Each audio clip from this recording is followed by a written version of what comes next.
ойба. Ливерпульдікі болса мен жауап беретін.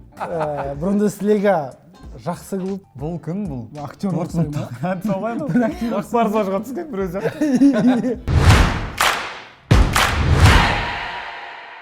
Сәлем достар, сіздермен Манесане және Париматч ұйымдастырған футбол викторинасының жүргізушісі мен Әлімжан Тасболатұлы. Бізде бүгін керемет сондай қызықты, әзілге толы шығарылым сіздер үшін арнайы дайындап қойдық. Олай болса біз өмірге көріңіздер. Кеттік достар. Сәлем достар, сіздермен Манесане және Париматч ұйымдастырған футбол викторинасының кезекті шығарылымы бізде бүгін өте сондай әзілге толы қызықты шығарылым болғалы тұр. Себебі біздің қонақтарымызда, соған сай келетін. Олай болса көп күттірмей қонақтарымызбен таныстырайық. Бірінші біздің қонағымыз ол блогер Ниязбай Есентай. Қошеметтеріңіз. Қош келдің. Және оның қарсыласы стендапер Садирханов Аңсаған. Қошеметтеріңіз. Жігіттер қалайсыңдар? Көңіл күйі қалай? Керемет. Керемет. Бешеный. Ойынға деген настрой қалай? Настрой бешеный бит. Сұрақ келсе қайтарып тастайтын деп отыр. Қалайсың? Жақсы өзің айтасың. Шыққан жерінен сұрастырып жібересің ба? Олай болса ойын басталмай тұрып, жалпы енді кішігірім сұрақ қойып, жоқ, ережеден бұрын былай сөйлесіп алайық. Сендерге жалпы қай футбол клубтарын айт? Реал Мадрид. Мен Реал Мадрид футбол клубын өте жақсы көремін. Мен оған жанкүйерімін. Және де Реал Челси Лига чемпионовта ойнағанда мен ол матчты живой көргем. Карантин кезінде. Қайсы? Бернабеудегісі ма? Бернабеудағы, Бірақ отылып қалдың, жоқ, отты бауырым, ол айтып, никогда в жизни ол айтпаймын. Хорошо? Реал өте мықты клуб. 3-0 отылып атқанда, бір гол Модричтің пасымен, как раз Камавинг стап көз алдында болған нәрсе ғой. Телевизордан қараған жоқпын, живой қарап алдым. Керемет. Родриго салды. Аңсаған? Мен Ливерпульге жанкүйермін 2009 жылдан бері. Реал Мадридтан всегда отылатын көп қой. Естеріңізде болса. Англияның ең мықты клубы. Ең мықты болса Брайтонмен 2-2 ойнаймай достар. Қатты жақсы көрем. Жақсы көрем. Кез келген Брэндон Роджерс кезінен Шкртел ойнаған кезде, Рауль Мейрелеш, Агер, Даунинг ойнаған кездер.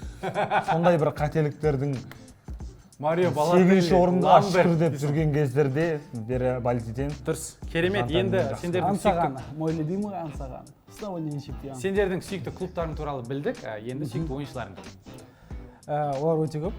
Біреуі ең топ. Кросс. Тони Кросс. Тони Кросс. Модрич. Дәл сол позицияда Стивен Джерард.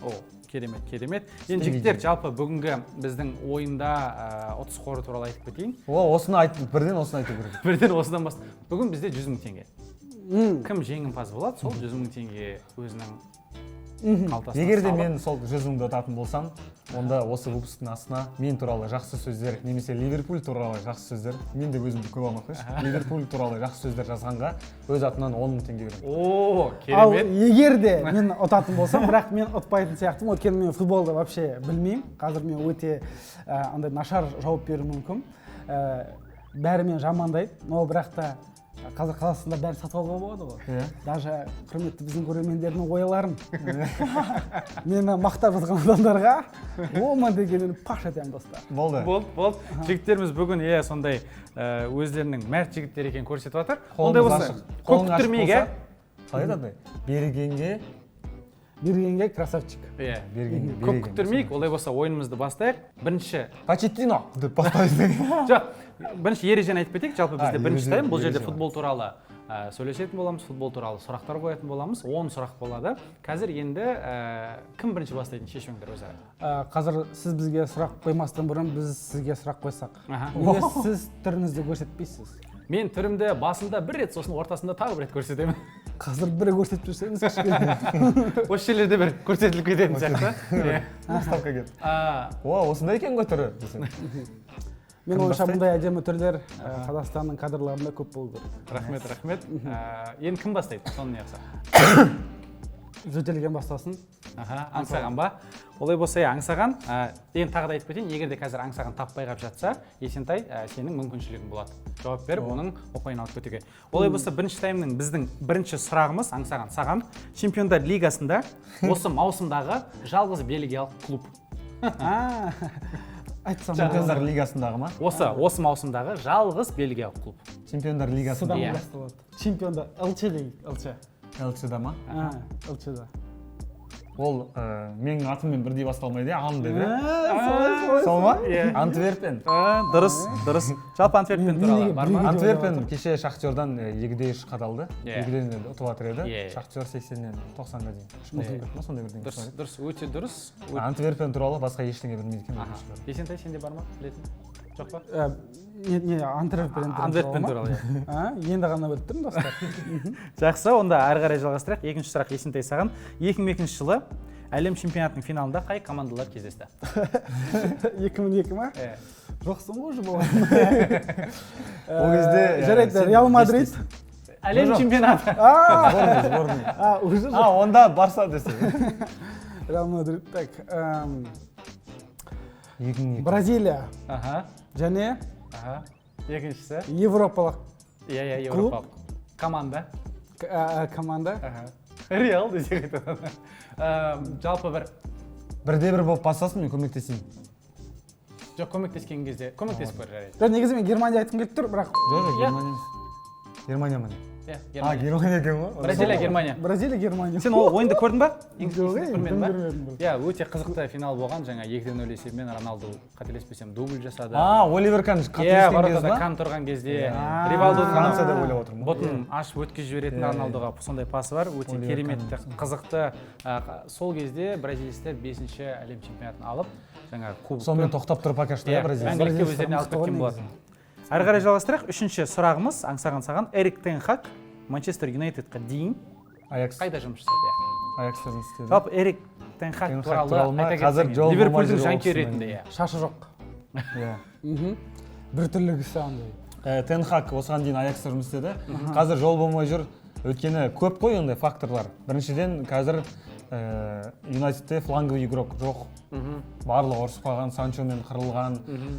Кім анау Гринвуды ан жаққа бір шайып кетті, ол да более-менее жақсы ойнайтын еді. Сосын Қорғаныста да кішігірім, иә? Қорғаныста Мартинес бойы кішкентай, и плюс оның травмасы бар. Магуайрың бар ан жағында. Жоқ, негізі фланговый Энтони өте жақсы игрок қой. Ол да қырылып қалып бірдеңе болды ғой. Жоқ, қырылды. Жоқ, Энтони бір қызды ұрды деген жаламен кетіп қалды. Ұрды дегенде басқаша ұрды, иә? Иә, басқаша ұрды. Короче, сондай. Қазір бірақ құрамада. Сөйтіп жол болмай жүр, Фернандешті флангқа жіберсе, центрі бұрысы болмай жүр. Короче, бұрынғы арт артсаң өзінің андайын ойнай алмай жүр. Иә. В общем, жетпей жатыр ойыншылар дейсің ғой. Таппай жүр. Бұл жерде Тен Хагтың емес, в целом барлық факторлар әсер етіп жатыр. Жоқ, менің ойымша Эрик тен Хаг ол Эмюға келе салып, Роналдуны шығарып жүрді ғой. Содан кейін оған өте көп хейт түскен сияқты. И ол наоборот сол хейтті көтере алмай, наоборот болельшілер дәлелдейін деп, осы эмоциямен дұрыстала алмай қалды, короче. И получается, стресс болады постоянно, игроктармен қырылысады, сөздерін көтере алмайды, и қазір жол болмайды. Егер андай болса, мен түсінетінім, типа Роналдуды алып тастап, күшті ойын көрсетіп болып кетсе, типа кешірімді қалу. Иә, енді бұл туралы көптеген неше түрлі ойлар бар, бірақ жаңағы ойға да мен өз атымнан келісе аламын. Роналдудың жаңағы бірақ кезінде Реалды, Ювентусты құлатқан Аякс болып ойнайды. Сол ол да бар, иә. Күшті болады, бірақ. Бұл дұрыс жауап. Тен Хаг Манчестер Юнайтедке Аякста жұмыс жасаған. Саған есеп 2-1, аңсаған сен алдасың. Есентай, төртінші сұрақ саған. Арсеналдың иесінің аты жөні. Қайрат Боранбаев. Ол біздің Қайраттікі. Арсеналдың PlayStation клуб па? И жақтағы? Астанада футбол клуб. Ақтөбенің жігіті. Лондондық Арсеналдың. Дәуренді. Америкалық бизнесмен. Мен Өзбекстандық бизнесмен білем. Өзбекстанды қазір сатып жіберді. Сатып жіберді, Алишер Усманов сатып жіберді. Саған бір нәрсе істеп қойды ма, брат, неге жалпы? Жоқ. Просто сұрақ саған солай келіп тұр. ақштық бизнесмен. Бұны танимыз. ақштық. Онда американец қой. Майкл. Жоқ, Майкл емес. Негізі бұның бір көмек беру атына байланысты қиынырақ. Бірақ бұл туралы Арсеналдың фанаттары көп хейт айтады. Яғни клуб сатып алғалы бері Арсеналдың ойынына, яғни стадионға бір-ақ рет келген. Бір-ақ рет келген ба? Бір-ақ рет келген, ойынды көруге өзі. Қайттан? Абрамович дей салайын. Абрамович емес, жоқ. Аңсаған бар ма сенде? Жоқ, білмейді ол. Менде ешқандай жауап жоқ. Жауап жоқ па? Бұл Стэн Кронке. Стен Кронке. Кронкер ма? Иә, жоқ, Кронке, иә. Кронке. Өкінішке орай бұл табылмады. Әрі қарай жалғастырамыз. 5-ші сұрақ аңсаған саған. мен жауап беретін. Аңсаған саған. 5-ші сұрақ. Қазақстан ұлттық құрамасы Финляндияға қарсы ойынды қай қалада өткізеді? Финляндияда ғой ол, Солай болып тұр ғой. Финляндияның бір қаласында өтті. Бірақ қаласы білемін мен. Аха. Хельсинки. Қандай? Хельсинки. Дұрыс. Стадионның атын білесің бе? Дұрыс па? Иә. Стадионның аты Х-дан басталады ма? Жоқ. Жоқ, ол стадион бұл жерде сұраған жоқ, жалпы. Олимпийский стадион Хельсинки деп ойлағанмын. Енді осы ойында ертең біздің ұлттық құрамамыздың алда 2 ойын күтіп 15 ойнайды Хельсинки. Иә, 15-те жоқ, бірінші 17 ойнайды. 17 ойнайды. Сол 2 ойын туралы ойың қандай? Так, 2 выезд, екеуі де қиын. Бірақ білмеймін, мен өзім чудаға сеніп тұрмын. Екеуінен былай есептегем. Өлдім 3 очко или 2 очко. 2 неше или 1 победа жинадым. Иә, бұл жақсы негізінде. Білмеймін, мен Адиевқа сенем, мен жігіттерге сенем. Мен Данияны дома 2-0 қадалып жатқан кезде, мен стадионда көріп 3-2 атқан кезде болған. Неужели аны екеуін ұтпайды? Кешір сойын. Мен аузымда бір нәрсе қалып қойсай болған. Кеше Финляндиямен ойнадық қой. Финляндия не өзі ойнай алмайды, не біреуге ойнатпайды. Қазақстанға да сөйту керек. Өзі ойнамай, не біреуге ойнатпай, сөйтіп ұтып кету керек. Ондай противный футбол ғой Финляндиянікі. Антифутбол ма? Антифутбол. Иә. Просто алу керек та ұтып тастау. Иә, жігіттерімізге сәттілік тілейміз. Барынша енді дұрыс нәтиже алып келіп, біздің тарихымызда болмаған не болады. Комментаторлардың айтатын сөзі бар еді. Доп-домалақ алаң төртпішті, ұтып кетуге болады. Иә. Дұрыс, келісеміз. Есеп 3-1, Есентай. 6-шы сұрақ саған. Бундеслига иесінің аты кім ба? Қанша футбол клуб бар? Бұл нормально. Так, 10, дұрыс келіп жатсың. 18. Иә. 18 футбол клуб. Бұрын 16 еді? Жоқ, осы 18 болған. 18. Жалпы Бундеслига туралы. Постоянно 18 болған. Бундеслига туралы өз ойыңды айта кетсең. Бундеслига. Бундеслига Фернандеш деш. Иә. Бундеслига жақсы клуб. Чемпионат ол. Чемпионат. Жоқ, негізі Бундеслига өте жақсы чемпионат. Бундеслигада ең ұнайтын команда ол Боруссия Дортмунд. Боруссия Дортмунд просто Марко Ройс. Мой любимый Марко Ройс. Снова не чемпион Германии. Бәріне ұнайды сияқтың? Иә. Дортмундке. Бавария, короче, командалар атакующий ғой барлығы. Командалар атакующий, өте көп гол салады, барлығы сенсациялар өте көп болады. В целом наблюдать очень интересный чемпионат мира. Өте керемет толық жауап, және біздің осы Манесанның продюсері Боруссияның жанкүйері 2 очко бермейсіз. Шығарылымнан кейін бір өзі саған атары бар сияқты. 2 очкосын береді десе.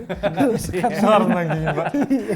Дұрыс, бұл 18 команда, және 7-ші біздің сұрағымыз аңсаған саған Рурский дерби деген бар. Рурский дерби білем. Деп, Рурский дерби, наймандар мен кімдер ол? Рурский дерби осы Дортмунд пен Шалкенің арасындағы. Өте керемет.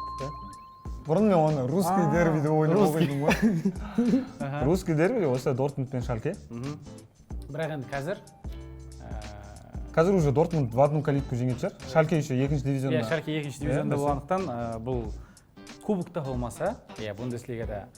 Бірақ в основном бұл, короче, всегда Дортмунд фаворит болып келгенмен бұл ойындар қырғын болатын ойындар. Иә. Баяғы 4-4 дейтін матч болатын еді ғой. Сол легендарный камбэк, бүкіл историяда 4-4. Кімдер? Иә. 4-0 Хунтелар ойнаған кезде. Иә, Раулдар жеңгендер ғой. Сол кездер. Дұрыс, бұл өте дұрыс жауап, және біздің есеп қазір таңда 4-2 аңсаған пайдасына, бірақ Есентайда әлі жауап беретін мүмкіншілік бар. 8-ші сұрақ Есентай саған. Лига 1, яғни француз лигасында. Былтырғы маусымда қай команда 2-ші орын алды? Мәссаған. 2-ші орын алды. Енді қара, мен саған бірден көмек беріп жіберейін. Ол команда қазір Лига чемпионов ойнайды, жақында сенсация жасады. ПСЖ. Жоқ, ПСЖ емес деп отырмын, бар дал концертін болса. Жақында сенсация жасады. Кім ғой? Так. Мыдан басталады ма? Жоқ. Мыдан басталмайды. Бірақ соның қасындағы әріпті. Каламанал Пары. 4-2 ма қазір? Л. Иә, дұрыс. Лил. Молодец. Жоқ. Лион. Ойбай, маған келді ма? Лил емес, Лион емес. Ланс. Дұрыс. Иә, Ланс. Прикинь, Лил деп ойладым. Олар мен қалайын тұрсын, біліп прикинь, тұрмын ғой. мен бірақ сен егер Лил демеген кезде мен Лил деп айтып жіберейін деп жатырмын. Сол кезде Лансты сен айтатын. Лил дейтін осы карантин кезінен чемпион болып кеткен жоқ па да осы? Кейбір матчтарда болмай. Еще баяғыда бір чемпион болып еді ғой. 2000 азар кезінде. Жоқ, негізі қазір вообще бар ғой, мен даже PSG-дің ойынын түсінбеймін вообще. Мен қалай бүйтіп ойланып көрдім, PSG-ның ойынын түсінбеймін бауырым. Қиын команда кәдімгідей. Ньюкаслдан ана Шейхский дерби болды. Ньюкаслмен 4-1 ойсыра атылды. Ол не деген бассыздық бауырым.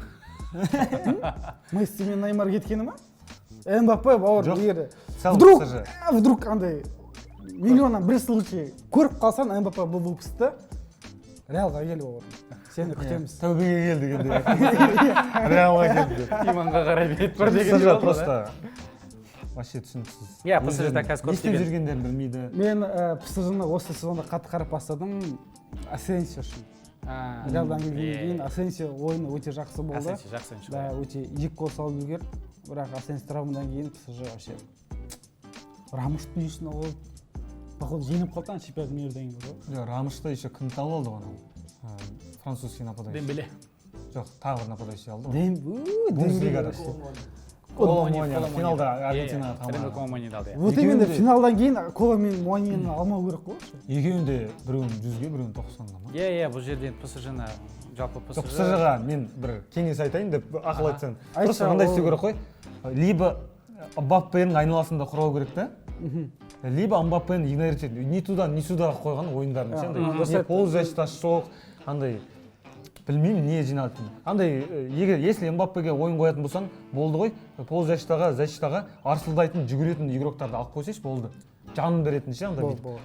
Андай игроктарды емес типа. Шкинт жасайтын игроктар. Сол нәрсені Ливерпульге айтып жүрсең сәл. Ливерпульдің составы бар ғой. Брат, полузащитадан полный алып тастап, полный құрып клуб білгенін істеп жатыр ғой. Жалпы түсінген бұл жігітті подкастқа шақыру керек екен, Европа футболымен сөйлесетін. Ол дұрыс, иә. Жалпы PSG-да қазір жаңағы орта деген мәселеге мен өзім келсем. Иә, Вератти кетіп қалды, көбісі кетіп қалды, орта қазір жоқ. Бірақ енді біз қайтадан ойымызға қайта келейік. Аңсаған дұрыс тапты. Есеп қазір 5-2 және 9-шы сұрақ қайтадан аңсаған саған. Ұлттар лигасында ұлттық құраманың, яғни Қазақстан ұлттық құрамасының ықтимал қарсыластары кім? Турция. Грузия. Соңғысы. Турция, Грузия. Біреу. Соңғысы тоже европейский клуб. Біз Европаға. Европейский команда. Турция, Грузия. Біз Турциямен шығуымыз мүмкін еді, ан жақтан Грузия кіммен шығады. Мен кеше ғана осыны. Европа чемпионы деп айтайын саған. Греция. Дұрыс. Мен прикинь, Грузия мен Грецияны біреу ғана айтсам екеуі. Жоқ, оны қайдан білдіңдер? Ықтималдығы. Короче, былайынан қара. Если шығып қалса, короче, полуфинал и финал болады ғой. Сондай. Если біз Евродан шыға алмасақ, сол жақтан шығамыз. Ол жақта біз Турцияға шығу үшін мынау керек, анау үшін мынау керек дейтін варианттар бар. Андай ғой, ұлттар лигасы болды ғой. Сол ұлттар лигасының С лигасының 4 топ болды. Сол 4 топтың жеңімпазы 4-еуі полуфиналдан бастап бір Евро 2024-ке жолдаманы ойнатады өзара. Бірақ бұл жерде қазір біз Турциямен ойнамай қалуымыз мүмкін, себебі Турция өз группасынан тікелей шығып кетуі мүмкін. Ол кезде біз Грузиямен ойнауымыз мүмкін. Парасқайлармен ойнап қалуымыз мүмкін. Короче, бұл бір жақсысы дома гостях бар. Бірдеңе бақшуға болса. Оған дейін Астана арена жабылып қала ма? Оған дейін Астана арена, иә. Себебі ертең центральныйда ойнаймыз, иә? Ол кезде уже бізге қиын болады. Ол бізде ойнамауымыз да мүмкін, қонақта ойнап қалуымыз да мүмкін. Екеуінде де ме? Қателеспесем бір ойын. Дома гостях. Мен Әлімжаннан көп біліп тұрмын өз басымда. Солай болып тұрған шығар, мүмкін біле кетсеңіздер, комментария жаза қойыңыздар, бірақ мен білуімше қателеспесем бір ойын. Дұрыс жауап бұл, аңсаған дұрыс таптың, бұл сенің 6-шы ұпайың. Және соңғы біздің бірінші таймда аяқтайтын сұрақ есіңде саған. Дұрыс дейікші. Англияның 3-ші лигасы қалай аталады? Оңай негізі. Англия первая лига. Иә. Первая лига. Чемпионшип, первая лига. Жоқ, чемпионшип емес, первая лига. Жоқ, первая лига деген дұрыс. Лига бір ғой, дұрыс. Бірінші лига. Жалпы Англия футболына енді қанша жерден Реалдың жанкүйері болсаң да өзіңнің көзқарасың қалай соны айта кетсең? Мен Англия номер 1 екенін мойындайсың ғой? Жоқ, Англия номер 1 и ол жақта ең сүйікті клубым Ливерпуль. Жаным. Болды. Жартысын бөліп аламыз ақшаны. Ливерпульді сүйемін. Жоқ, Ливерпуль өте жақсы ұнайды. Ең ұнамайтын клуб ол Вест Хэм. Андай противный футбол дейтіндер ма? Әулете көтере береді. Иә. Стадионда еще дәу андай сондай футболға арналған. Доп кетіп қалмасын деп. Сондай. Иә, мүмкін дұрыс. Есентайда енді көп басқа чемпионаттың жанкүйерлері енді кейде мойындамай жатады, бірақ енді жарайсың мойындағаның үшін. АПЛ ғой. АПЛ-дың сен бұл жерде андай да, АПЛ чемпионат ретінде мықты болса, бірақ бір өз ойымды айта кетсем, көбісі айтады ғой, ой, Реал мен Барса тұрғанда кім дейді? Реал мен Барса тұрған кезде жеке-жеке Англияның клубтары шынымен де ешкім емес. Былай ғой просто. Реал мен Барсаны сен вторник среда көресің. Иә. И айына бір рет, егер сен болельшігі болмасаң, айына бір рет Атлетикомен ойнап қалса, сондай матчтарды көресіңдер да. Ал АПЛ-да любой турдашы. Бүгін Арсенал Сити ма? Алдыңғы турда Тоттенхэм Ливерпуль. Келесі турда Сити мен Арсенал мен Челси. Арсенал мен Челси, Ливерпуль мен тағы бір ойнайды, нормальный бір качество. Челси мен Бернли мысалы, тоже мықты. Кеше болған. Иә, екі аутсайдер нормально. Жоқ, негізі мен кешіріңдер, аристократтар. Мен қойды. Жоқ, енді мен жалпы Реалдың болельшігімін. Реалдан прям қатты жақсы көремін Реалды и ешқандай ізден етпеймін. Но мен андай болельшік емеспін, басқа клубтар мойындамайтын, олар жетістіктерін, олардың тарихын әрқашан сыйлаймын. Біз солидный болельшікпіз, иә? Өте керемет. Иә, құрметті біздің оқырмандар, осы Есентай сияқты болуларыңызды сіздерге шақырамыз. Өз клубтарыңызды сүйіңіздер, бірақ басқаларды жерден алып жүрген. Мен басқаларды жерден алып жүрген, просто андай интерес қой, спортивный интерес. Ливерпуль кезінде 7-ші орын алып жүрген кезде бәрі тиісетін, мен де тиісіп қалайын да кішкене. АПЛ алдық. Тиісетін жағдайың жоқ қой қазір? Бар, шүкір Алла. Қазір мен Ситидан басқасын бәріне тиісе аламын. Дұрыс. Иә, жігіттер, осымен біздің бірінші таймымыз аяқталды. Қазіргі таңда есеп 6-3. Иә, аңсағанның пайдасына. Ондай болса көп күттірмей, екінші таймға қарай кетейік. Достар, осындай ұлттық құрамамыздың керемет жейдесін бізден жеңіп алып, алдағы ұлттық құрамамыздың ойынын осы жейдеде отырып, тойлап, жеңісімізді тойлап, жанкүйер болғым келе ма? Олай болса, шарттарымыз біздің оп-оңай. Біздің каналымызға жазыл, комментария жаз, лайк қой, және осы біздің ұлттық құрамамыздың жейдесі саған бұйырып қалуы мүмкін. Сәттілік, достар. Иә, жігіттер, бірінші тайм өте қызықты болды, өте сондай футболдық факттарды білетіндеріңді, футбол туралы білімдерің көп екендеріңді көрсетіп отырсыңдар. Енді екінші таймға кетейік. Бұл жерде ережесін айтып кетсем. Екінші таймда ауысамыз ба? Жоқ, бізде ауыспайсыңдар. Бұл жерде тек қана ойынның жаңағы ережесі ғана ауысады. Қазір бір футболисттің суреті көрсетілетін болады. Соның кім екенін және ол туралы бір ақпарат айту керек. Бұл жерде де кім бастайтынын бірінші шешіп алайық. Мен бастап көрейін ау. Сен баста, иә. Жаңа оңайларды түсті бауырым, иә? Бастағандарға сөйтетін сияқты. Олай болса, иә, Есентай бастайды. Есентайға бірінші футболшымыз, ол әрине кім екен? Есентай? Онана. Дұрыс. Андре Онана. Шірік таза. Айт. Вот ең мықты факт шірік. Қазір ойыны нашар. Аякста күшті ойнайды негізі. Аякста Интерде де жақсы ойнайды. Нағыз артта прям артта защитниктарға дух беріп, лидер болып, қазір Эмюдің защитниктарын мысы басып тастады ма, мен білмеймін. Жоқ, мысы басатын защитник жоқ қой. Варан ше. Варан анда-санда ғой. Варан не лидер же? Нет, Варан андай ғой. Типа, Варанды Рамстың қасына, Ван Дейктің қасына қойып берші. Чемпион мира қылып береді. Андай өзі лидер ретінде жоқ, Варан мойындайсың ба жақсы защитниктардың бірі екенін? Вообще мойындаймын, күшті защитник. Болды, көтін жап. Андай защитник емес қой. Мысы басып тастады дейді, жақсы факт қой. Казимир центрда, центрге, опорный Казимир жаным, Казимир о. Бірақ енді Онана, иә, биылғы маусымда Манчестер Юнайтед Жиру жақсы тұрады бұдан. Актуалды өте сондай әдемі әзіл кетті, иә. Дұрыс. Андре Онана, есеп 1-0, Есентай дұрыс тапты, және екінші біздің футболшымыз аңсаған саған ол кім? Гаттузо. Дженнаро Гаттузо. Вот мыс туралы енді айтсаң болады. Миланда ойнайды. Миланда ойнаған кезінде. Адидастың амбассадоры. Тебетін любой нәрсені, мына осындай футбол жақсы көрмей, жаңбырмен қойсыңдар даже андай сондай бір кезіндегі классический футболдың беттер дейсің ба, не деп айтады, короче, лицосы. Лицосы, иә. Қазір тренер, қателеспесем, Италияда. Жоқ, Марсельде. Жақында Марсельге өтті. Бірақ Италияда тренер болды. Болды, иә, болды. Миланда да тренер болды. Марсельге келді. айтпақшы Марсельдің осы сезондағы ойыны өте мықты, өте атакующий, жақсы. Короче, Гатузо Италияға барып так ойнап жүреді ғой, енді типа андай футбол, мындай футбол көріп жүреді енді сабасына келіп жатқан сияқты, уже футбол тауып, эмоцияға емес, уже тактикаға салып. Дұрыс. Бұл Дженнаро Гатузо, жалпы енді бұрынғы біздің аға буын деп айтайық, солардың кезіндегі ойыншы, өзі сондай мінезімен ерекшеленген. Берілі ойнайды. Тоттенхэмнің анау тренерінің ассистентін бүйтіп жағасынан алған, мойнынан ұстаған, біреуді тепкен. Ондайдың бәрін істей береді. Дұрыс. Және үшінші футболшымызға өтейік, Есентай саған. Ол кім екен? Бір ағай ғой мынау.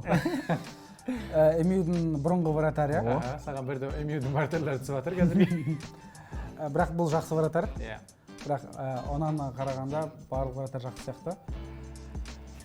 Варианттар бар ма? Бастап берейін саған. Ван Дейк, ой. Дұрыс, Ван Дейктің отандасы. Аякста спортивный директор. Давай, екі сөзін айтамын, сен үшінші айтасың. Ван дер Сак. Жоқ, дұрыс. Соңғы әрібін өзгерт. Ван дер Сан. Жоқ, Ван дер Сажа. Жоқ, екінші. Ван дер Сам мягкий знак. Жоқ, екінші андай сияқты. Ван дер Саю. Ван дер Сарра. Дұрыс естідің ба? Иә, дұрыс. Бұл Эдвин Ван дер Сар. Эдвин Ван дер Сар жақсы вратарь, МЮ-да ойнаған. Қазір Аякста спорт директор. Иә, дұрыс. Біздің Ешат сияқты. Иә. Бұл Эдвин Ван дер Сар. Ван дер Сар вообще әңгіме жоқ болған. Қателеспесем, АПЛ-да қатарынан ұзақ минут бойы өзіне гол берген. 1100 минут па сондай. Иә, сондай еді, бірақ сондай бір несі болған. Ван дер Сарға ешқандай әңгіме жоқ, өте мықты. Өте мықты вратарь. Өте мықты адам. Короче, репутациясы бұзылмаған. Күшті игрок. Керемет. Есеп 2-1 және төртінші ойыншымыз біздің аңсаған саған. Ол кім екен? Бұл кім бұл? Актер болсайма? Барсажға түскен бір өзі.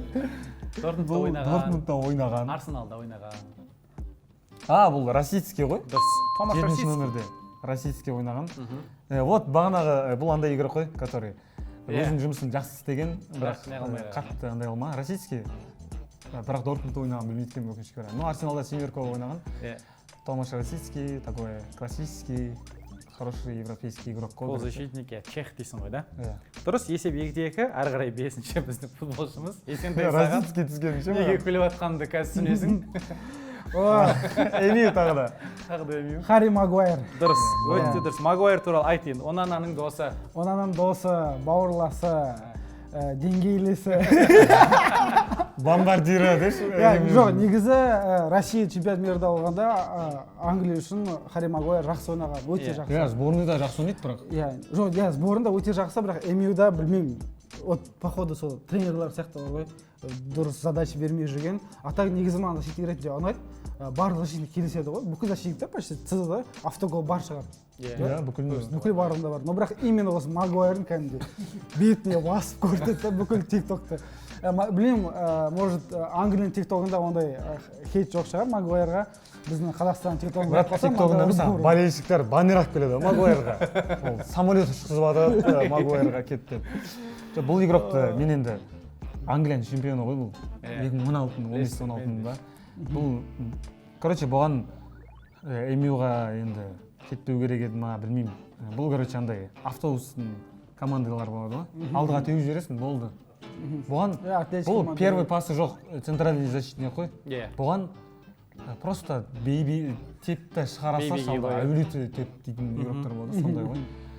Бұған жақсы бір опорник болса, бұдан доп алып маған берсе, маған дальше өзің білесің. Казимиро дейді. Казимиро бар ғой. Казимиро просто андай. Не просто? Брат, Казимиро ол отборда да, ананда барлығын жасаймайды. Ол мықты игрок, оған көп функция беріп тастауға болмайды да, как Казимироға. Казимироға кезінде мысалы үшін доп алды ма, ол Кросспен Модричқа береді да. И сосын Кросс пен Модрич дальше өз өмірлерін істейді. Казимиро қазір алады топты. Біреуге берейін десе, біреуі жоқ андай. Не істерін Бруно сәл-сәл алдыда ойнап кетеді да. Оң қапталып қырылып жатыр, біреу соттасып жатыр дейсің ғой. Дұрыс, иә, бұл Харри матчтың үстінде ма, соттасып жатыр. Дұрыс, Харри Магуайр. Есеп 3-2, әрі қарай жалғастырайық. 6-шы біздің футболшымыз аңсаған саған. Ол кім екен? Бұл Давид Вилья. Дұрыс. Давид Вилья 2008, 2010, 2012 жылғы сборныйдағы ең мықты игроктардың бірі. Суареске дейінгі Барсаның нападениесіне Мессидің көмекшісі. Напарнигі. Короче, классический испанский нападающий өте қатты ұнайды. Қандай голдары бар еді? Білмеймін, бұған ешқандай әңгіме жоқ шығар. Қайтыс болып кеттің ғой? Жоқ. Еді қазір карьерасын бітірген, потом Қытайға ма қайда кетті бір жерге кетті. Иә. Давид Вилья күшті нападающий. Ұнайды, Испания нападающийлардың барлығы күшті Торрес, Вилья. Асенсио. Толықтай дұрыс жауап. Әрі қарай кетейік. 7-ші футболшымыз Есентай саған. Ол кім екен? Тоже Эмида ойнаған ба? Жоқ, ойнаған. Жоқ па не бұл кісі? Голландияның игрогі. Интерда ойнаған кезінде. Иә, дұрыс айтасың. Мауриньомен бірге чемпион болды, чемпиондар лигасында. Сондай кәрі кісі ма? Жоқ, кәрі емес. 12-ші жылы қателеспесем. Варианттар ма бар? Мен білем варианттарды. Нағалық сен көп ол. Өзің тапсырдың ба? Давай мен андай фамилиясын айтамын сен. Атын айтамын сен. Давай. Уэсли. Гордон. Короче, 2010-да Мауриньо андай требл жасады ғой сол кезде. Футбол 2018-ден бері қараймын болды. 18-де семіріп кеткен бұл кісі. Қазірде семіріп кеткен еді ғой. Онда аңсағанға өткізіп жіберейік. Жоқ, бір мүмкіншілік айтып көр, мүмкін Уэсли деді. Уэсли супер жігіт. Ол да, иә. Сандерс. Мен қазір өзім мен айтсам, как будто андай ұпайларды өзіме алғым келіп жатқан сияқты болып айтамын да. Келіп жатыр ғой айтсай.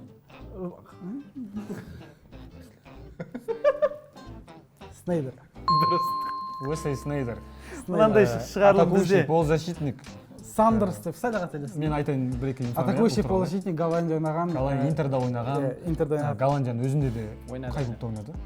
Аякс. Аякста ойнады. Сборында полуфиналға дейін барған, кстати. Финалға дейін де барған бұл, иә? Алтын допты 2010-да алатын жігіт еді. Короче, Роналду. жақсы, короче, андай бұл Иньестаның тағдырын қайталаған жігіт ғой, короче. Алтын доп бойынша. Энзо, вот, чё?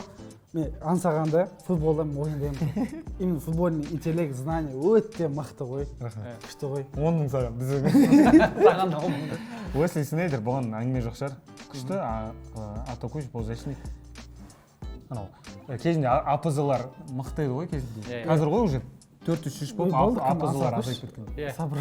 Дұрыс, иә, бұл жерде енді ағай, бүйтсек қазір бүкіл сеніңше алдына интрига бірге келе жатыр қазір. Жоқ, интрига жоқ вообще. Жоқ, бар. Бірге келе жатырмыз. Бар, қазір біздің экстра тайм көп зат шешіп кетеді. Болды онда. Енді қараңдар, аңсаған бұл жерде енді бауырым деп Есентайға көмектесіп тұр, құлағына сыбырлап тұр. Осы ұпайды маған ғой? Иә, саған санаймыз, бірақ енді бұлай көмектеспеңіз саған, жарай ма? Себебі иә, ойын болғаннан кейін, жарыс болғаннан кейін бұл жерде не болу керек? Есеп 4-3, Есентай сен қазір алдасың. Көрермендерге де қызық болсын. Иә, 8-ші футболшымыз аңсаған. Сен танисың оны? Брат, айтайыншы, білмей қалшы өтірік. Реал Мадрид пожалуйста, брат, білмей қалшы. Ұтасың сен, отвечай, мен қазір экстраның дым шештім. Реал Мадрид командасы. Бауырым, айтпай. Бауырым ғой, брат. Сен, давай. Білмей, басқа өтірік фамилия салшы. Басқа фамилия айтайын ба? Бұл Үмтейдей ғой. Жарай. Иә деп санап жүрсің де, Есентай. Чамини ғой. Дұрыс, Чамини туралы айтайын. Кәдімгідей. Чамини будущий кросс деп айтайын. Будущий кросс. Қазір енді, конечно, Модрич кросс бар. Оның позициясында, оның пастары сияқты ешқашан болмайды. Но дальний ударлары, в целом задумкалары өте прикольный. Чамини красавчик Францияда чемпионат мирда успеть еткен ЛЧ-ның чемпионы уже.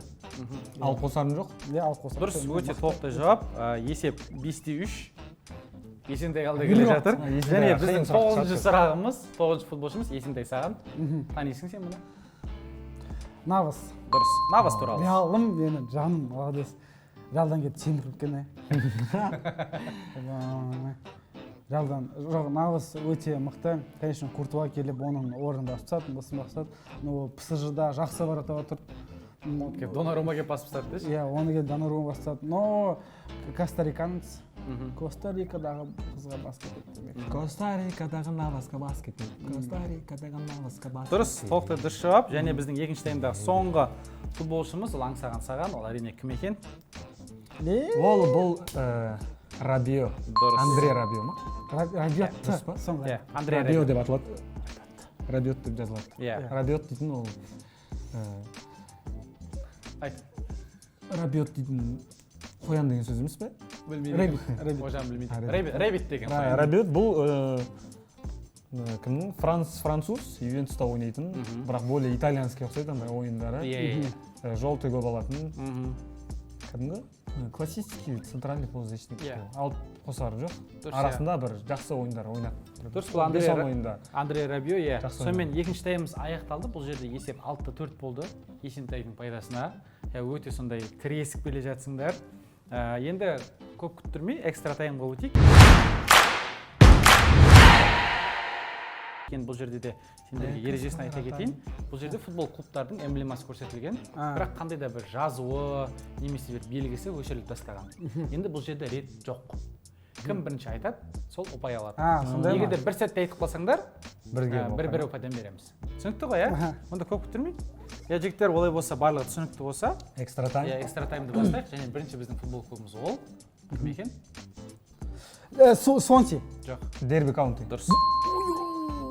Англияның несі? Сонси кішкене андай лебедь. Сонсида аққу тұрады. Бұл жерде дербиде. Асықпай жауап бере беремін мен. Қой тұрады. Дерби каунти Лэмпард тренировать еткен.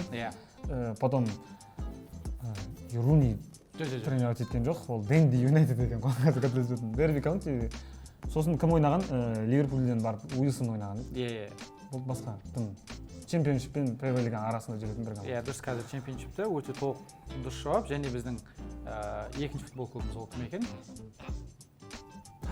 Брага. Хорош. Португалия. Брага туралы. Брага өткен жылы Элченің участниктары. Португалия лигасында Порту, Бенфика командалармен өте деңгейлес. Өте жақсы команда. Просто андай конкуренция бар да Португалияда. Сон ілеспей қалмай жүрген ғой, португалийский футболды көтеріп жүрген команда. Өте жақсы. Дұрыс жауап. Және үшінші футбол клубымыз. Есеп 1-1 қазір. Үшінші футбол клубымыз ол кім екен? Нант. Нант па не? Нантқа сары емес пе? Сары да бауырым саған экстрадан Нант та жоқ қой бауырым. Дұрыс. Нант французский первый лигада ойнайды. Короче, Нант, Ницца, Тулуз деген, в общем, бір деңгей, маған ұнамайтын команда. Вообще, такой, всегда 1-1, кейде құтырып кететіндер бар. ПСЖ мен ничего ойнап қалды. Каннан ұтылып, в общем, сары доппен ойнайды. Түсінікті, иә. Егерде Тен Хаг клуб болса дейтін, осы. Нант болар еді. Нант болатын еді. Мүмкін есеп 2-1 Есентайдың пайдасына. Және біздің төртінші футбол клубымыз ол кім екен? Жасқыран. Дұрыс. Жасқыран. Ордамас деп шәкет. Ужас. Дұрыс, Жасқыран. Жасқыран бірінші лигада ойнайды. Олар шыққан жоқ қой, иә? Бірінші лигада 4-ші ма, 5-ші ма орын ол? Шыққан жоқ. Стадионың мықты. Осы жерде біз Ақтосайдың футбол ойнаймыз. Жақын стадионы мықты. Команда туралы еш айта алмаймын, бірақ стадион туралы көп айтамын. Стадионы мықты, керемет, Кюджи лигада ойнайды. Кюджи лигада біз онда бір қадал көреді. Сендер ма? Товарищеский машинамыз. Осы октябрьдің соңында осы Жасқыран стадионында бізде медиалига өтеді. Және біздің барлық көрермендерді көріп, сол сендерді қолдауға шақырамыз. Және біздің келесі 5-ші футбол клубымыз ол As the family. Бірде-бір. As the family. Ал айтыңдар, арнайы сендер үшін жасап жігіттер болсын. FK деген ғана қалдырып. Айтыңдар. As the family Қазақстандағы номер 1 и бірінші медиа футбол командасы. ішінде керемет ойыншылар ойнайды. Есентай, Аңсаған деген сияқты. Аха. Екі дүркін Қазақстанның НФЛ-дің чемпиондары Ресейге барып екі рет ойнап келген, мен екеуінде де барғам. Және қоса кетерім, бұл футбол клубтың пайдасына Есентай Ниязбаевтың соққан бір голы бар. Пенальтиден салған. Хотя бы пенальтиден болу. Кімге салдың? Каноха командасына. Каноха командасы. Егер де проф клубы туралы айтатын болсақ, в целом SD Family-дің проф клубы, мен ол команда қатты сенем. Енді бірінші лига өтті, өте ұзақ жылдар, өте қиыншылықтан, прям реально қиыннан өтті. Оны Дидардың бір интервьюінен көріп қаласыздар. Енді бір 3 жылда, 4 жылда, возможно 2 жылда, возможно келесі жылы КПЛ-ға шықса, и скоро мен осы футбольный клубтың академиясын Оралда ашатын боламын. Бір эксклюзив болсын. Керемет, мынау өте керемет. Детский академия. Есентай Дерзкий. Бастама деп ойлаймыз. Сәтінен болсын. Осындай жасөспірімдерді қолдап жүреміз керек. Әрдайым мынау жаңалықты өзім естіп кәдімгідей жақсы қуанып қалдым, шынымды айтсам. Жарайсың? Бірақ та құрметті менің достарым, бауырларым, егер көріп жатсыңдар, мен сіздерге осы академия ашқаннан кейін көп қарызға ақша сұрайтын боламын. Өйткені футбол, Қазақстан футбол үшін жүргізу үшін әрқашан ақша керек. Оны да қолдауларыңызды мен де өз атымнан сұраймын. Дұрыс, бұл SD Family, бұл футбол клубты арнайы сендер үшін қойдық. Енді біздің 6-шы футбол клубымыз ол кім екен? Торино. Аңсаған дұрыс. Торино. Кеше ғана туринский дерби болды, 0-0 болды ма? 0-0 болды. Жоқ, 2-0 өтіп жатыр еді ғой. Мен соңынан шейін қарашым. Ювентус 2-0 өтіп жатқан. Болды. Турин кәдімгі средний команда, не ұшпайды, не кетпейді. Әркімнен 1-2 очко алып жүреді, арасында бір жақсы бір нападающилар шығып қалады. Ол миланский команда ғой? Жоқ, туринский команда. Ювентуспен 2-1 қалада. Турин қаласынан. Сен Интер мен Милан шатастырып жатқан шығарсың? Мен қате просто Миланда болдым да. Белотти жақсы нападающий. Италияда бір рет болғанмыз сол үшін. Сондай. Дұрыс. Короче, Италияға өзі игроктар сататын команда. Толықтай келсем. Торино дұрыс. Және біздің 7-ші футбол клубымыз, ол қай клуб екен? Елімай. Дұрыс. Хорош. Елімай. Мен досым ойнайды осында. Кенжеғұлов дос. Досжан. Мен де досым.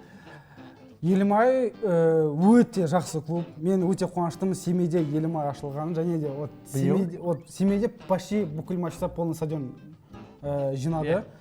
Мен бұл командаға сәттілік тілеймін. Қазақстан премьер-лигасына өтті. Құдай қаласа. Уже шықты ғой. Уже шығады. Самат Смаков бастаған жігіттер, ол ағамыз бастаған жігіттер болғаннан кейін, мен сезон басында мен ешқандай сомнений болған жоқ, олар шықпай қалады деген. Сол үшін Елімай командасы және семейлік жанкүйерлер сіздерге сәттілік тілеймін. Мен осы матчта обязательно барып қарайтын боламын, өзім көретін боламын. Сәттілік. Елімай деп жүгіріп жүрген жігіттер әрқашан аман болсын. Келесі жылы Қайрат Елімай дейтін ойын матчтар болады ғой, бұйырса барамыз. Елімай андай қатты симпатизирует просто. Осы сезонның басында бұларда сбор болатқан кезде бізде Астана турнир болайын деп жатыр, короче, НФЛ-дің. И сол кезде бірінші Елімай тренировка жасады, Елімайдан кейін біз кірдік та, андай күшті барлығын амандасып күштіямыз. Және де осы Елімай футбол клубынан қақпашы бола алмай қалған біздің бауырымыз, Ақы бауырымыз бар. Ақы бауырым. Жақсы көреміз сені, Ақы. Осы медийный турнирда үздік қақпашы аласаңған. Керемет жігіттер, Елімай туралы өте сонда өздерінің жылы лебіздерін айттыңдар. Дұрыс, есеп қазіргі таңда 5-3. Енді біздің 8-ші футбол клубымыз, 3-ақ футбол клуб қалды. Барынша концентрацияны қосып, реакцияларын дайындап отырыңдар. 8-ші футбол клуб ол кім екен? Копенгаген. Дұрыс, бірде-бір. Керемет мынау. Екеуің енді бір-бір пайдан. Копенгаген туралы. Айт бауырым. Данияның командасы. Данияның командасы Елчіда шығып тұрады, арасында соңғы 3-4 орын алып жүретін. Жол болса Лига Европа өтеді, жол болмаса. Бұл команда қазір Лига конференцияда ма? Жоқ, Лига чемпионлықта Манчестер Юнайтед, Бавария бәрі бұл. Бұл команданың деңгейі ойынша Лига конференция сияқты. Лига конференцияда өзін көрсете алатын команда. Но бірақ та Лига чемпионлықта. Елчіда Эми-мен бір группада ма? Иә. Онда Эми кеше Баварияны 1-0 ұтып тұрып, 2-2 ұтылып қалды. Иә. Дұрыс, Копенгаген және біздің 9-ші футбол клубымыз, ол қай футбол клуб екен? Астон Вилла. Дұрыс. Лидс командасы чемпионшипта күшті бір атакующий Марсель Бельза ма? Қалай дұрыс айтты ма? Биелса. Биелса. Қазір жоқ ол кісі. Иә, күшті футбол ұйымдастырып, ана чемпионшипта ана бір история болып еді ғой. Иә. Дербимен ойнаған кезде ма, біреумен ойнаған кезде солардың тренировкасына өзінің көмекшісін жіберіп, сол қарап тұрып та, сөйтіп келесі матчқа дайындалатын күшті андай. Еще каждый матчта бүйтіп орындықты суды бүйтіп төңкеріп, соған отырып қарайтын еді ғой Бельса. Мен туралы мен шатасып тұрмын ба, әлде осы команда ма? Чемпионшиптің бір өте маңызды турында бұл командалар қарсыласы жарақат алатын гол салып кетеді де. Осы туралы. Гол салып кетеді. И потом, короче, ана командалар барлығы жалғыз еді, болельщиктары, типа, неге қалай екен. И потом жоқ, фейрплей. Гол салып кетеді, гол санайды. Өте қызық. Содан кейін все гол санайды, қайтып бастап жатқан игроктар барлығы тұрады осылар. И ана команда барып жүгіріп, тек қана вратарь ойнайды ғой, вратарь жиналады. Негізі ол матчты ұтса, олар АПЛ-ға шығады.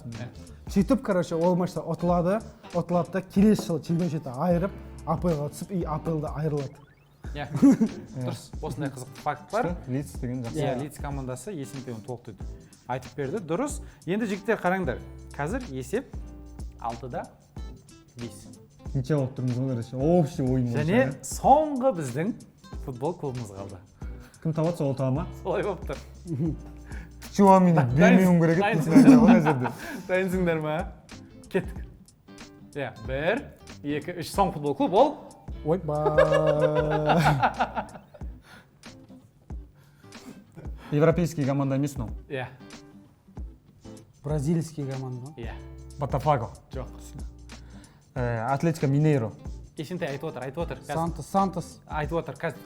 Фламенго емес. Фламенго. Саған жақын. Соған жақын. Флорида. Фламуэненсе. Жақын, өте тек. Фламинера.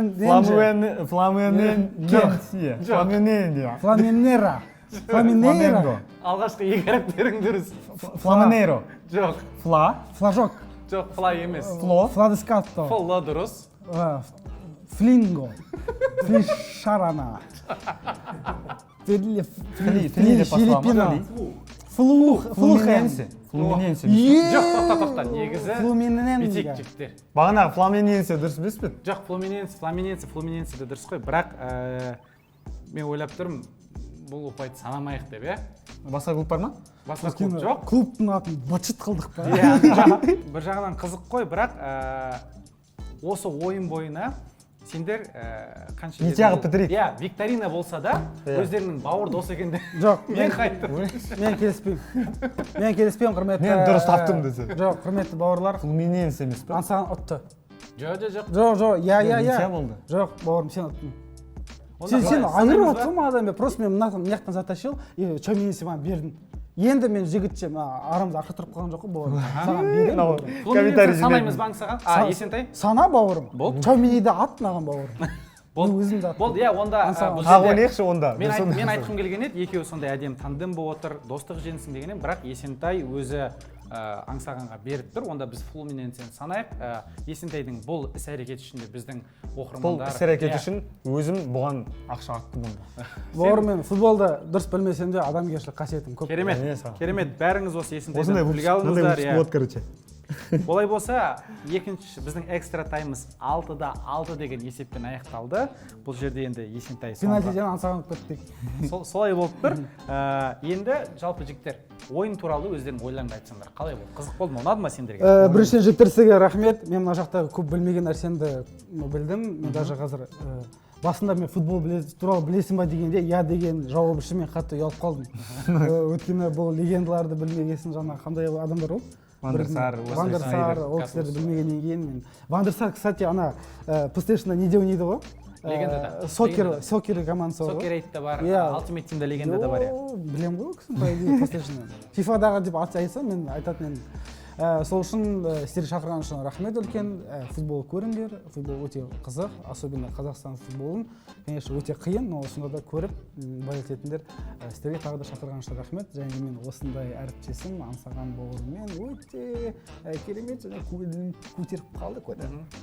Аңсаған, өз ойыңды айта кетсең енді? Мане-сане өте жақсы ойын болды. Күшті. Бір андай біреумен бір футбол туралы әңгіме айтқым келіп жүреді да, осы жерде тік-тік. Керемет. Былай қызық болған сияқты бүкіл Примерно жақсы болды. Клеткаларды, футбольный клеткалар мидағы бәрі қозғалды да, бүкіл анау бізде андай ғой, әрдайым қонақтар келген сайын айтады да, футбол қарай беретін, футбол туралы білім бар, бірақ сол білімді қай жерде қолданамын деп ойлайтын едім дейді да. Осы жерде қолдандым. Росицкийді білетін осы жерде. Сондай бағдарлама. Жігіттер, олай болса біздің партнеріміз Parimatch компаниясының атына қайдан түсті? Керемет сыйлық. Сөмке, футболға немесе қандай да бір табиғатқа шыққан кезде өздерін қолданып. 100 мың деген осы жақта ма? Жоқ, ішінде заттары бар, бір кепкі бар. Енді 100 мыңның, жаңа Есентай айтпақшы, иесін официально айтатын уақыт келді. Ол өте сондай тартысты ойында, өте сондай достық ойында 15-те 16 деген есеппен бүгінгі біздің жеңімпазымыз ол әрине Садирханов Аңсаған. Қошеметтеріңіз. Аңсаған 100 мың теңге сенікі, құтты болсын. Енді жеңімпаз ретінде тағы бір ойыңды айтып кетсең? Жеңімпаз ретінде шақырып тұрыңыздар. Мен кез келген ойыншымен тіресуге дайынмын. Аңсаған қара, бізде жалпы мынандай бір традициямыз бар өзіміздің. Бізде сезонда, бірінші сезонда ең көп қаралым жинаған ол соққы және голмен Байгайстың жігіттері болған. Соны біз финалға шақырдық. Ол жерде біздің ұтыс қорымыз тіпті көп, 200 мың теңге. Егер де осы шығарылым көп жинап жатса, біз осы сені екінші маусымның соңына шақыруымыз. Скорее всего, Байгайспен, е? Неге Байгайс? Жоқ, Байгайс емес, осы екінші маусымда болғандар. 11-ші выпусктан ары қарай болғандармен мүмкін біреумен шығып қалуы мүмкін. Құрметті көрермендер, жаңа айтып кеттім ғой 10 мың теңге дегенде, соны 15 мыңға көтеремін. Үш адамға 5-5 мыңнан таратамын. Комментарийға жазасыңдар. Бірдеңе деп 3-4 комментарийдан жазасыңдар. Сосын лайк басасыңдар, комментарий жазасыңдар да, подписка жасайсыңдар да, сөйтіп осы выпускты бір WhatsApp группаға жібере салыңдар. Болды. 3 адамға 5-5 мыңнан жіберемін, жігіттік сөзім. Керемет. Есентай, саған да рахмет. Егер біз осы выпускта жақсы өтіп финалға өтетін болса, екеуміз бір команда боламыз ғой. Екі ма? 200 мыңды да алып кетуге. Осы шығарылымдардан келіп, екеуің бір-бірлеріңе көмектесіңдер. Енді жігіттер көп рахмет. Алтын уақыттарыңды бөліп келгендеріңе және де біздің әрбір бағдарламаның соңында өнерде, өмірде достарың бар. Өздерің араласып жүрген. Кімді көргілерің келеді осы бағдарламада? Арман Перманов деген жігіт. Ол кісі болды. Болды ма? Болды. Футболға қатысы болу керек қой. Жалпы жоқ, футболға қатысы болса да, медиа, әнші, актер болсын, жалпы футболдың хабары болса, өздерің сияқты қызықты өткізеді. Мен ойымша футболдың хабары бар, бірақ футболдық білімі жоқ. Дидар Сыздықбек ағамды осы шақырғым келеді. Жарайды, Дидар Сыздықбек күтеміз. Аңсаған сен? Бір қызық бір адамды айтайын, интересный ол. Актер мен үшін өте бір талантты актер Джуниорды көргім келеді осы. Онда мен Джуниормен бірге Асыл Ромеоны көргім келеді. Керемет. Міндетті түрде біз ол жігіттерді шақырамыз. Жігіттер олай болса тағы да өз атымнан маған бүгін қатты ұнады. Сондай әзілге толы, футболға қызықты толы факттармен ойын болды. Алтын уақыттарыңды бөліп келгендерің үшін рахмет. Жұмыстарыңа жалпы өмірде сәттілік тілейміз, табыс тілейміз. Сіздерге де сәттілік. Рахмет көп.